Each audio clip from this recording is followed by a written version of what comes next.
kam pas rastin të punoj disa vite në shtetin helvetik, në Zvicër, edhe të shërbej atje, edhe të mësoj në zëncat atje, dhe unë aty i kam po që ata qoshin e 4 të mjesit, edhe shkonin drejtoheshin në për industri, në për biro, në për zyre, dhe unë beta i befasuar, sepse unë ngritë isha të falë se ba, në përgatit isha librat, lektyrat, shkrimet, se isha të përgatit librin e radhës, përveç asaj isha të përgatit ligjëratat për të mbajtur para xhamatit, por edhe për të mësuar fëmijët.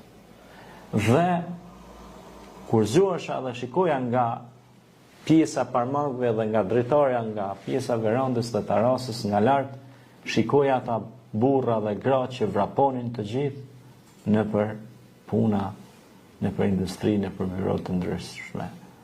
Unë kam qenë atër në një rrugë shumë interesant atër, Orisal Strasse, do më thonë, është tikun aty në Bazel, edhe kam pas aty ku banesha dhe dilsha dhe përgatitesha për në xhami.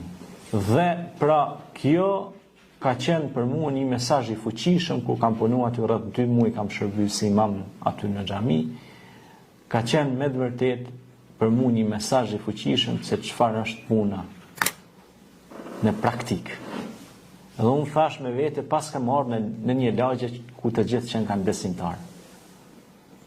Pra aty në ndoshta u mungon vetëm ky namazi që la ilaha illallah Muhammed Rasulullah dhe ata kompletohen.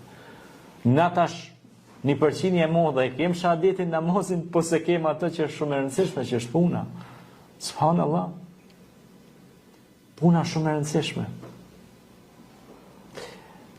Shikoni këto kolla, këto vende, këto ulse, këto gjëra, të gjitha janë përgatitur me ne, me ekipin tonë, po edhe me dorët e mia.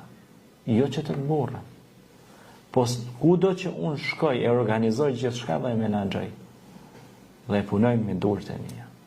Sepse nuk ka gjë më mirë se të punosh me durët e tua halal. Pastaj duhet të shfrytëzosh edhe mendjen, se kjo është dhuratë prej Allahut. Zoti i Madhëshëm ta ka dhënë mendjen